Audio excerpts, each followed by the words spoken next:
साथियों अगर SSC GD का अभी तक आपका पेपर नहीं हुआ है और आपके पास अभी थोड़ा समय बाकी है, कुछ दिन बाकी है या कुछ घंटे बाकी हैं, तो ऐसे साथियों एक्सपेक्टेड मैं आपको कुछ क्वेश्चंस कराने जा रहा हूं। अगर आप इन सवालों को देखकर चले जाएंगे तो मेरा मानना है आपका पेपर बहुत आराम से साथियों क्रैक हो जाएगा, क्योंकि सबसे बड़ा चैलेंज जीके है और जीके के साथियों ऐसे एक्सपेक्टेड क्वेश्चंस में लेकर आ गया हूं पिछली सभी शिफ्ट पर आधारित, यानी कि पिछली शिफ्ट में जैसे क्वेश्चंस पूछे गए वो तो अब दोबारा नहीं पूछे जाएंगे, लेकिन अब साथियों उसी टाइप के कैसे क्वेश्चंस पूछे जा सकते हैं ये आज के इस वीडियो में आप लोग देखेंगे। तो मैं कहूंगा अपनी परीक्षा से जस्ट पहले अगर आपने इस वीडियो में एंट्री की है तो इस सब वीडियो के सभी सवालों को घोल कर पी जाइएगा, आपका पेपर बहुत आराम से क्रैक हो जाएगा। पहला सवाल कह रहे कि गुरुमुखी लिपि का आविष्कार निम्नलिखित में से किसके द्वारा किया गया था? तो गुरु अंगद के द्वारा किया गया था गुरुमुखी लिपि का आविष्कार, ये आप लोग को याद रखना है। अगला देखिए कह रहे कि जो ओमान की खाड़ी है और जो लाल सागर है ये निम्न महासागर का हिस्सा है, यानी कि ये किस महासागर का हिस्सा है? तो ये तो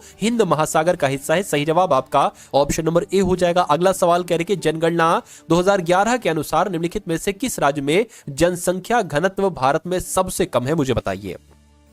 तो यहां पर आपका राइट आंसर जो होगा वो अरुणाचल प्रदेश होगा, यानी कि जनसंख्या घनत्व किस राज्य का सबसे कम था? तो अरुणाचल प्रदेश का जनसंख्या घनत्व सबसे कम था जनगणना 2011 के अनुसार। अगला सवाल देखिए कह रहे कि निम्नलिखित में से किस वर्ष में पुर्तगालियों ने गोवा पर विजय प्राप्त की थी? तो अगर बात करते हैं साथियों 1510 ईस्वी की बात है, 1510 में साथियों पुर्तगालियों ने गोवा पर विजय प्राप्त की थी। आंसर आपका ऑप्शन नंबर सी हो जाएगा। अगला सवाल आपकी स्क्रीन पर है, उससे पहले अगला सवाल कह रहे कि प्रथम राष्ट्रमंडल खेलों का आयोजन इनमें से किस वर्ष किया गया था?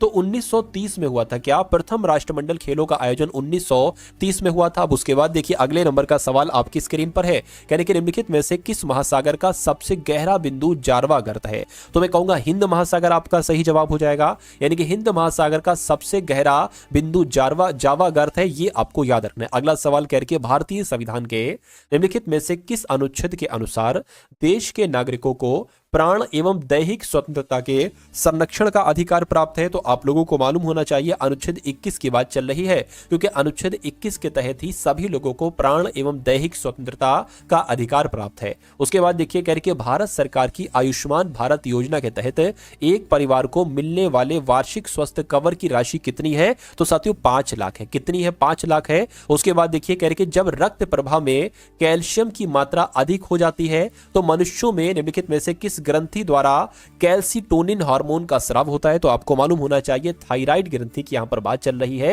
यानी कि जब रक्त प्रवाह में कैल्शियम की मात्रा अधिक हो जाती है तो मनुष्यों में थायराइड ग्रंथि के द्वारा कैल्सिटोनिन हार्मोन का स्राव होता है। यह पॉइंट बहुत इंपॉर्टेंट है और आपके एग्जाम में डायरेक्ट आपको देखने को मिलेगा। उसके बाद देखिए कह रहे कि निम्नलिखित शख्सियतों में से किसे भारत में पिछड़े वर्गों और जातियों के प्रवक्ता के रूप में माना जाता है? तो ये तो साथियों एक तरीके से ट्रिपल स्टार वाला क्वेश्चन है।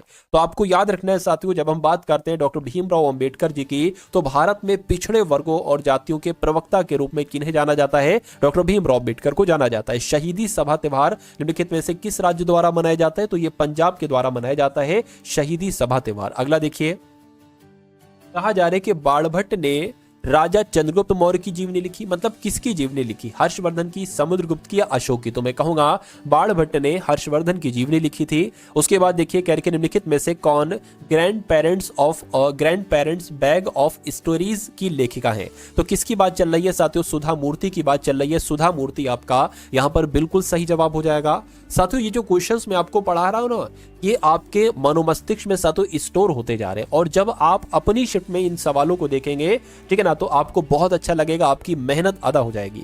कह रहे हैं साथियों किस निर्जन द्वीप में एक पक्षी अभ्यारण्य स्थित है? तो आपको यहां पर याद रखना है जो पिट्टी द्वीप है ना, पिट्टी द्वीप, तो भारत में निर्जन द्वीप में एक पक्षी अभ्यारण्य स्थित है। तो आपको इतनी बात साथियों ध्यान रखना है, भारत में किस निर्जन द्वीप में? तो भारत में जो पिट्टी निर्जन द्वीप है यहां पर एक पक्षी अभ्यारण्य स्थित है।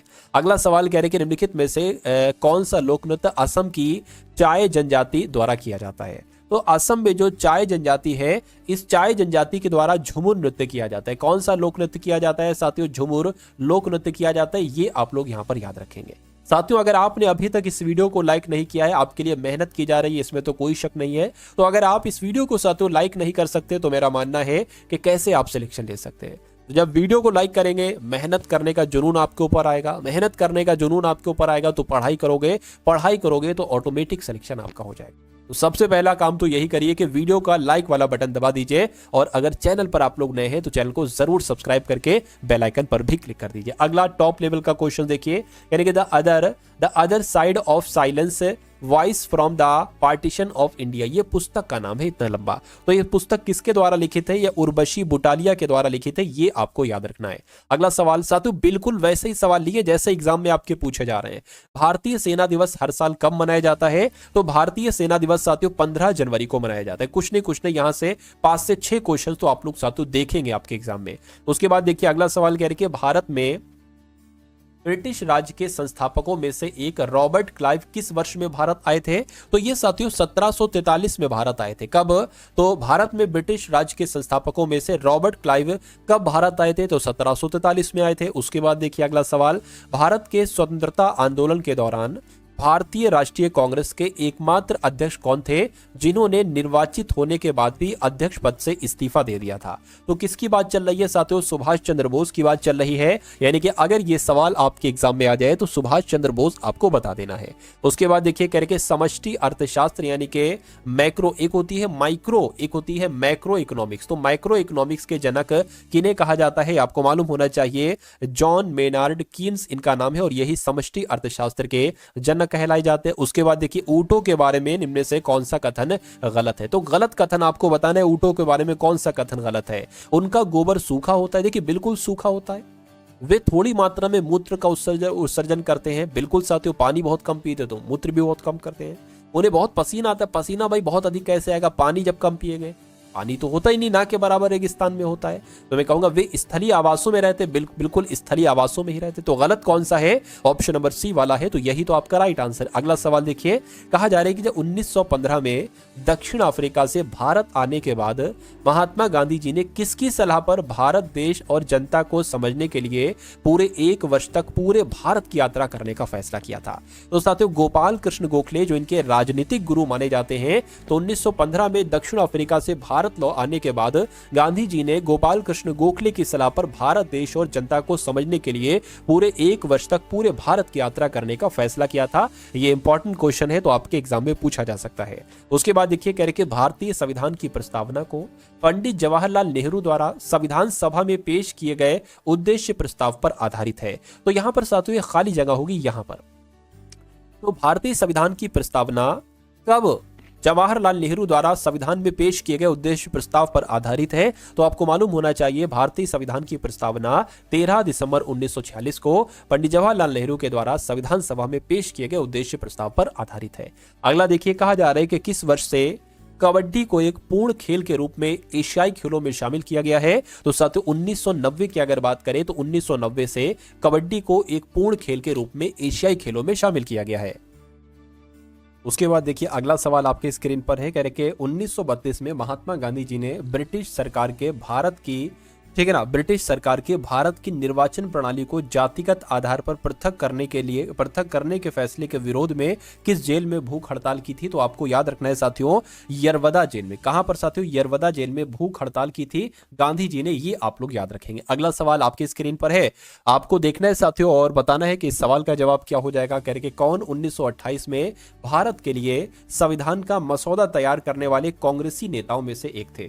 तो किसकी बात चल रही है साथियों? मोतीलाल नेहरू की बात चल रही है। इस सवाल का जवाब आपका ऑप्शन नंबर सी हो जाएगा। उसके बाद देखिए 1944 में इम्फाल की लड़ाई ब्रिटिश सेना और किस सेना के बीच लड़ी गई थी? तो साथियों जापान के बीच लड़ी गई थी, यानी कि ब्रिटिश सेना थी और जापानी सेना थी। 1944 में लड़ाई हुई थी, इम्फाल की लड़ाई, ये लड़ाई कहलाई गई थी। ओडिशा के किस जिले में पूर्वी घाट की सबसे ऊंची चोटी है? तो ओडिशा के साथियों जो एक तरीके से कोरापुट जिला है ना, इस जिले में पूर्वी घाट की सबसे ऊंची चोटी स्थित है।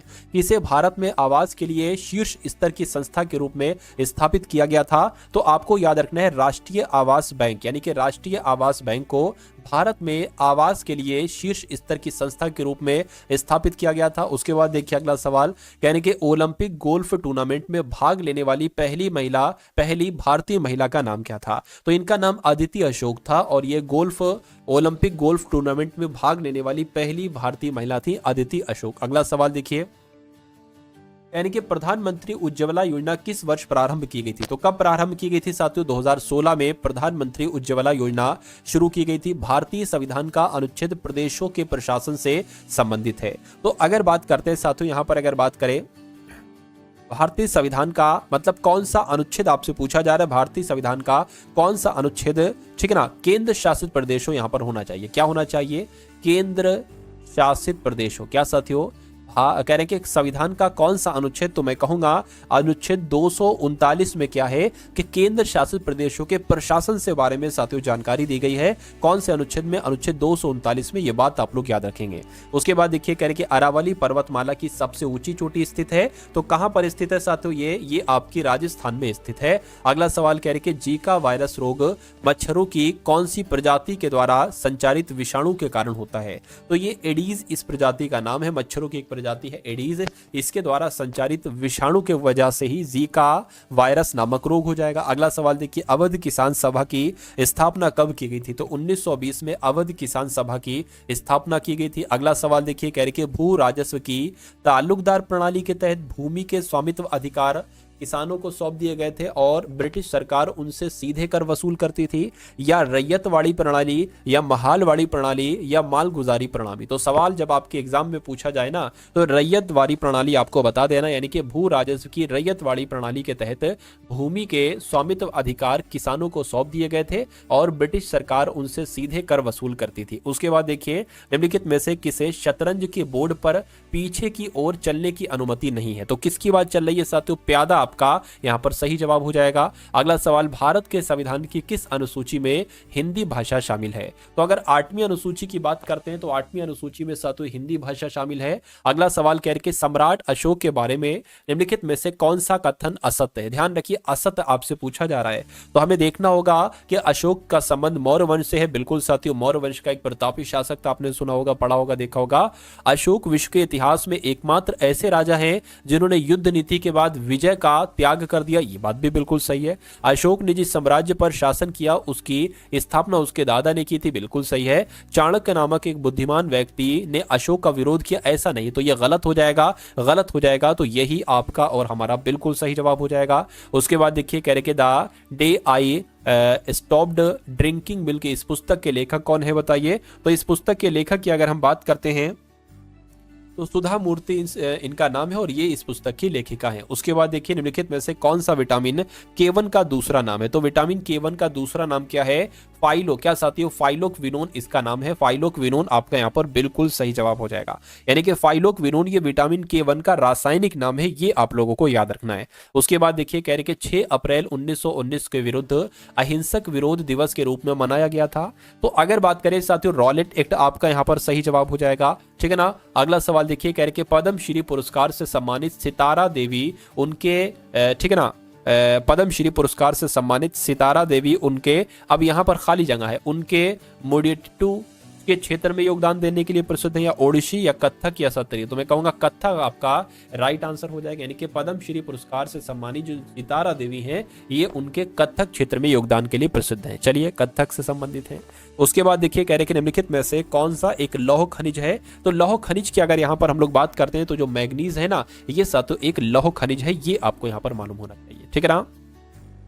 अगर ये से अयस्क की बात करें, बॉक्साइट अयस्क की बात करें, तो ये किस धातु का अयस्क है? ये साथियों एल्यूमिनियम का अयस्क है, ये आपको मालूम होना चाहिए। एल्यूमिनियम का अयस्क क्या हो गया साथियों? बॉक्साइट एल्यूमिनियम का अयस्क हो गया, ठीक है ना। अगर तांबा जो है ना, तांबा की अगर बात करें कि तांबा के भैया कौन कौन से अयस्क आपके बन सकते हैं, तो तांबा के भैया कौन कौन से अयस्क बन सकते हैं? एक तो आप लोग याद रखेंगे पाइराइट्स। क्या साथियों? एक तो आप लोग ध्यान रखेंगे पाइराइट्स, ये हो जाएगा। उसके अलावा अगर बात करते हैं साथियों क्यूपराइट, क्या क्यूपराइट की अगर बात करें ये किसका है? तो ये भी तांबे का ही है, ठीक है ना। जस्ते की अगर बात करते हैं तो आप लोग को मालूम होना चाहिए जिंक ब्लेड। क्या ये किस धातु का अयस्क है? जिंक ब्लेड, तो ये जस्ते का अयस्क है। इतनी जानकारी आप लोग याद रखेंगे। उसके बाद देखिए कह रहे कि वेडिंग एल्बम नामक नाटक के लेखक कौन है? तो इस नाटक के लेखक कौन है साथियों? गिरीश कर्नाड है। कौन है? गिरीश कर्नाड ही वेडिंग एल्बम नामक के लेखक के मतलब क्या लिखा हुआ है, नामक नाटक के लेखक हैं। अगला सवाल आपकी स्क्रीन पर साथियों, इस सवाल को देखिए और मुझे बताइए राइट आंसर क्या होगा। यानी कि देव दीपावली नामक त्योहार इनमें से किस शहर में मनाया जाता है? तो ये साथियों वाराणसी में मनाया जाता है। कहां पर? वाराणसी में। और वाराणसी को क्या कहा जाता है साथियों? वाराणसी को ही मोक्ष नगरी कहा जाता है। क्या मोक्ष नगरी कहा जाता है? ये भी आपको साथियों मालूम होना चाहिए। चलिए अगला सवाल देखिए, यानी कि दो टर्मिनल वाला एक निष्क्रिय वैद्युत घटक है जो परिपथ में विद्युत प्रतिरोध उत्पन्न करता है, उसको क्या कहा जाता है? तो वही तो साथियों प्रतिरोध होता है। यानी कि दो टर्मिनल वाला एक निष्क्रिय विद्युत घटक है जो परिपथ में विद्युत प्रतिरोध उत्पन्न करता है, ये आपका प्रतिरोध हो जाएगा। चलिए अगला सवाल देखिए, कह रहे कि जवाई बांध जवाई नदी पर निर्मित एक जलाशय है, वह इनमें से किसकी सहायक नदी है? तो किसकी सहायक नदी है साथियों? लूनी नदी की सहायक नदी है। तो राइट आंसर आपका जो जाएगा वो साथियों ऑप्शन नंबर डी पर जाएगा। ठीक है ना। उसके बाद देखिए, कह रहे कोई वस्तु अपनी विराम अवस्था या गतिमान अवस्था में होने वाले परिवर्तन का विरोध करती है, उनकी यह स्वाभाविक प्रवृत्ति को क्या कहा जाता है? तो इसी को तो साथियों जड़त्व कहा जाता है। क्या? इसी को जड़त्व कहा जाता है। उसके बाद देखिए, लोधी वंश की नींव निम्नलिखित में से किसके द्वारा रखी गई थी? तो लोधी वंश की संस्थापक की अगर बात करें या लोधी वंश की नींव किसके द्वारा रखी गई थी? तो बहलोल लोधी के द्वारा रखी गई थी। ये आपको यहां पर मालूम होना चाहिए। ठीक है ना। उसके अलावा अगर बात करते हैं साथियों बहलोल लोधी की, तो बहलोल लोधी ने एक उपाधि धारण की थी, बहलोल शाह गाजी। अगर आपसे पूछा जाए कि भाई ये बताइए कि बहलोल शाह गाजी, क्या बहलोल शाह गाजी की उपाधि जो धारण की थी वो किसने धारण की थी? वो बहलोल लोधी ने धारण की थी। ये आपको साथियों मालूम होना चाहिए। और ये उपाधि धारण करने के बाद साथियों दिल्ली के सिंहासन पर ये बैठे थे। ठीक है ना। अगले नंबर का सवाल कह रहे कि लोधी वंश की नींव निम्नलिखित में से किसके द्वारा रखी गई थी? तो लोधी वंश की नींव तो मैंने आपको अभी बताया, तो बहलोल लोधी के द्वारा रखी गई थी। अगला देखिए, कह रहे कि राज्यसभा से संबंधित संवैधानिक प्रावधानों के संदर्भ में निम्नलिखित में से कौन सा कथन सही है? तो भारत के प्रधानमंत्री राज्यसभा के पदेन अध्यक्ष होते हैं। तो भारत के प्रधानमंत्री थोड़ी ना, भारत के उपराष्ट्रपति राज्यसभा के पदेन अध्यक्ष होते हैं। ये बात बिल्कुल सही है। यानी कि राज्यसभा के पदेन अध्यक्ष कौन होते हैं साथियों? उपराष्ट्रपति ही होते हैं। उसके बाद देखिए अगला सवाल कह रहे कि विंचुडो नृत्य का संबंध निम्नलिखित में से किस राज्य से है? तो ये कहां पर किया जाता है? ये गुजरात में किया जाता है। ये नृत्य कहां पर किया जाता है? विंचुडो नृत्य ये गुजरात में किया जाता है। उसके बाद देखिए अगले नंबर का सवाल आपकी स्क्रीन पर है, 1925 में घटित हुआ निम्नलिखित में से कौन सा षड्यंत्र ट्रेन डकैती से संबंधित है? तो 1925 में तो साथियों काकोरी षड्यंत्र हुआ था जिसका संबंध ट्रेन डकैती से था। आंसर आपका ऑप्शन नंबर ई हो जाएगा। उसके बाद देखिए अगला सवाल कहा जा रहा है साथियों, यहां पर देखिए सवाल को और बताइए सही जवाब। यानी कि ओलंपिक चार्टर के मौलिक सिद्धांत किसके द्वारा लिखित दस्तावेज पर आधारित हैं? तो किसके द्वारा साथियों? पियरे डी कोबार्टिन के द्वारा ये लिखित हैं। और ये ओलंपिक चार्टर के मौलिक सिद्धांत हैं एक तरीके से किसके द्वारा लिखित दस्तावेज पर आधारित है? तो पियरे डी कोबार्टिन के द्वारा। उसके बाद देखिए अमेरिका की पहली महिला उपराष्ट्रपति कमला हैरिस का मूल परिवार भारत के किस राज्य से संबंधित है? तो ये तमिलनाडु की रहने वाली है थी। तो अमेरिका की पहली महिला उपराष्ट्रपति कमला हैरिस और इनका जो परिवार था वो तमिलनाडु का रहने वाला था। उसके बाद देखिए निम्नलिखित में से कौन सा कथन सही है, यानी कि सही कथन के बारे में आपको यहां पर बताना है। चलिए, यानी कि स्पष्ट कांच से बनी एक खाली बोतल एक पारभासी वस्तु का उदाहरण है। एक फ्राइंग पैन एक अपारदर्शी वस्तु का एक उदाहरण है। सूर्य प्रकाशित वस्तु का उदाहरण है। लकड़ी का बॉक्स एक चमकदार वस्तु का उदाहरण है। तो मैं कहूंगा इसमें से जो वाक्य आपका सही है वो ऑप्शन नंबर बी वाला सही है। ठीक है। चलिए, क्योंकि एक फ्राइंग पैन जो है ना ये अपारदर्शी वस्तु है। क्या एक अपारदर्शी वस्तु है साथियों? ठीक है ना। और उसके अलावा स्पष्ट कांच से बनी एक खाली बोतल एक पारभासी वस्तु का उदाहरण है। तो ऐसा तो नहीं है। ठीक है। चलिए, उसके बाद देखिए अगला सवाल है, कह रहे कि रेचना दोआब, ठीक है, रेचना दोआब निम्नलिखित में से किन दो नदियों के बीच स्थित है? तो मैं कहूंगा अगर बात करते हैं साथियों रावी और चेनाब की, तो इन दो नदियों के बीच स्थित है रचना दोआब। ये आपको याद रखना है। उसके बाद देखिए कहा जा रहा है कि भारत के प्राचीन इतिहास के संदर्भ में अशोक स्तंभ का संबंध निम्नलिखित में से किस स्थान से है? तो अशोक की अगर बात करते हैं साथियों सांची से इनका संबंध है। कहां से? सांची से इनका संबंध है। ये भी आपको मालूम होना चाहिए। अगला सवाल देखिए, कह रहे कि सुभाष चंद्र बोस ब्रिटिश सरकार की नजरबंदी से किस वर्ष वर्ष भाग निकले थे? तो ये 1941 में भाग निकले थे। सुभाष चंद्र बोस ब्रिटिश सरकार की नजरबंदी से 1941 में भाग निकले थे।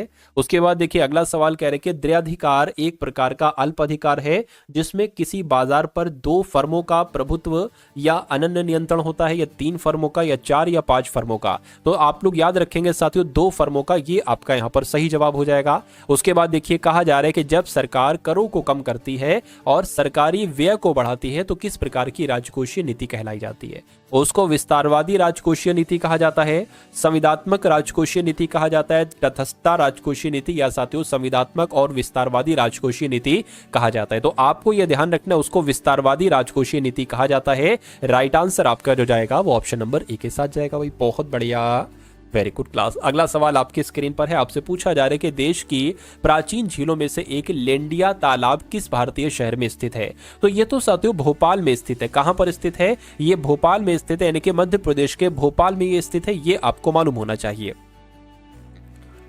अगर आपसे पूछ लिया जाए साथियों जो लेंडिया तालाब झील है ना, तो लेंडिया तालाब झील के दक्षिण में क्या स्थित है? लेंडिया तालाब झील के दक्षिण में वन विहार राष्ट्रीय उद्यान है। कौन ऐसा है साथियों? वन विहार, आप लोग याद रखेंगे, वन विहार राष्ट्रीय उद्यान है। ठीक है ना, वन विहार राष्ट्रीय उद्यान है, ये आपको साथियों याद रखना है। उसके बाद देखिए अगला सवाल कहा जा रहा है कि 2011 की जनगणना के अनुसार भारत का सबसे कम जनसंख्या वाला राज्य कौन सा है? तो साथियों सबसे कम जनसंख्या वाला राज्य कौन सा है? तो सिक्किम है। क्या सबसे कम जनसंख्या वाला राज्य सिक्किम था? और सबसे अधिक जनसंख्या अगर आपसे पूछ लिया जाए कि सबसे अधिक जनसंख्या वाला राज्य कौन सा था, तो साथियों यूपी था। कौन सा था? यूपी था। ये भी आप लोगों को यहां पर मालूम होना चाहिए। ठीक है ना, चलिए अच्छा, यहां पर एक और चीज मैं आपको बता देता हूं, जो 2011 की जनगणना थी। क्या साथियों? 2011 की जनगणना के बारे में अगर आपसे पूछा जाए तो ये पूछा जा सकता है इसका शुभंकर क्या था? तो 2011 की जनगणना का शुभंकर आप लोग यहां पर याद रखेंगे, प्रगणक शिक्षिका इसका शुभंकर था। क्या साथियों? एक तरीके से प्रगणक शिक्षिका। क्या? प्रगणक शिक्षिका की अगर बात करते हैं तो प्रगणक शिक्षिका इसका क्या था? शुभंकर था। और इसका आदर्श वाक्य अगर पूछे 2011 की जनगणना का आदर्श वाक्य क्या था, तो इसका आदर्श वाक्य भी आप लोग यहां पर याद रखेंगे, हमारी जनगणना हमारा भविष्य। क्या साथियों? हमारी जनगणना हमारा भविष्य। क्या? हमारी जनगणना हमारा भविष्य, ये इसका आदर्श वाक्य था। ये जानकारी आप लोगों को याद रखना है। उसके बाद देखिए कह रहे कि निम्नलिखित में से कौन सा स्थान या कौन सा क्षेत्र भारतीय घुड़खर का प्राकृतिक आवास है? तो साथियों किसकी बात चल रही है? लघु कच्छ रण की बात चल रही है। लघु कच्छ रण, ये आपका बिल्कुल सही जवाब हो जाएगा। स्वर्ण जयंती ग्राम स्वरोजगार योजना किस वर्ष शुरू की गई थी? तो ये साथियों 1999 में शुरू की गई थी। स्वर्ण जयंती ग्राम स्वरोजगार योजना ये 1999 में साथियों शुरू की गई थी। और किस मंत्रालय के द्वारा शुरू की गई थी? तो साथियों ग्रामीण विकास मंत्रालय के द्वारा शुरू की गई थी। क्या? ग्रामीण विकास मंत्रालय के द्वारा साथियों ये योजना शुरू की गई थी। ये आप लोगों को यहाँ पर मालूम होना चाहिए। उसके बाद देखिए कह रहे कि सालार जंग संग्रहालय ये किस शहर में स्थित है? तो ये कहां पर स्थित है मुझे बताइए। तो ये तो साथियों हैदराबाद में। कहां पर है ये हैदराबाद में है। ये आप लोगों को यहां पर मालूम होना चाहिए। आंसर आपका ऑप्शन नंबर ए हो जाएगा। अगला सवाल आपकी स्क्रीन पर, यानी कि चाणक्य अशोक के शासनकाल में प्रधान अमात्य थे, या हर्षवर्धन के शासनकाल में, या बिंदुसार के शासनकाल में, या चंद्रगुप्त मौर्य के शासनकाल में? तो आपको यह ध्यान रखना है कि चाणक्य चंद्रगुप्त मौर्य के शासनकाल में प्रधान अमात्य थे। ये आप लोग याद रखेंगे। उसके बाद देखिए कहा जा रहा है आपसे कि निम्नलिखित में से खिलाड़ियों में से कौन सा खिलाड़ी एक भारतीय पेशेवर टेनिस खिलाड़ी है? बताइए। तो किसकी बात चल रही है? रोहन बोपन्ना की अगर बात करें तो रोहन बोपन्ना यहाँ पर आपका सही जवाब हो जाएगा। चलिए, तो ये साथियों यहाँ पर आपने कुछ टॉप लेवल के क्वेश्चन देखे। मैं उम्मीद करूंगा साथियों ये क्लास आपको पसंद आई होगी। अगर पसंद आई है तो इस वीडियो को एक बार आप लोग लाइक कर देंगे। ठीक है ना, वीडियो को लाइक कर देंगे। चैनल पर अगर रहे चैनल पर इसको सब्सक्राइब कर देंगे और एक प्यारा सा कमेंट साथियों एक बार छोड़ देंगे। भले जय हिंद का नारा एक बार लगाकर आप लोग छोड़ दें। इसके अलावा साथियों मैं आपको बता देना चाहता हूं कि अगर आप शॉर्ट तरीके से इस एग्जाम को क्रैक करना चाहते हैं तो एसएससी जीडी प्लेलिस्ट का लिंक साथियों डिस्क्रिप्शन में आपको दे दिया गया। एसएससी जीडी प्लेलिस्ट का लिंक भी आपको डिस्क्रिप्शन में दे दिया गया है। ठीक है ना, उस अगर बात करें उस लिंक पर आप क्लिक करेंगे तो आपके सामने कुछ वीडियोज ओपन हो जाएंगी। ठीक है ना। जैसे कि एक वीडियो होगी तो उसमें हिंदी भी होगी, जीएस भी होगी, उसमें रीजनिंग भी होगी, उसमें मैथ भी होगी, और दूसरी वीडियो में भी ऐसा ही, और तीसरी वीडियो में भी साथियों ऐसा ही होगा। यानी कि ये सारी चीजें अगर आप लेना चाहते हैं कोर्स क्रैश कोर्स के जरिए से, तो ये प्लेलिस्ट साथियों आपको जरूर देखना चाहिए, क्योंकि यहां से आपका मैक्सिमम पोर्शन आपके रियल एग्जाम में आएगा। तो साथियों इतना पोर्शन आपके एग्जाम में आ जाएगा, जितना पोर्शन अगर आप कर देते हैं तो आपका एग्जाम बड़े ही आराम से निकल जाएगा। जब भी आपका एग्जाम है तब तक साथियों आप इस चैनल से पढ़ लीजिए। मेरा मानना है कि पेपर आपका बहुत आराम से क्लियर हो जाएगा, क्योंकि मैं आपको हिंदी ऐसे समझा देता हूं कि हिंदी में 20 में से 20 आप करोगे, रीजनिंग में साथियों कुछ नहीं तो 18-17 तो बहुत आराम से कर लोगे, 16-17 मैथ में बहुत आराम से कर लोगे, और 11-12 जीके जीएस में अगर कर लिया तो बहुत अच्छी बात है। ठीक है ना, क्योंकि अब कम समय बचा है, तो अब तो साथियों इतना ही हो जाए कि भाई पेपर ही पास हो जाए।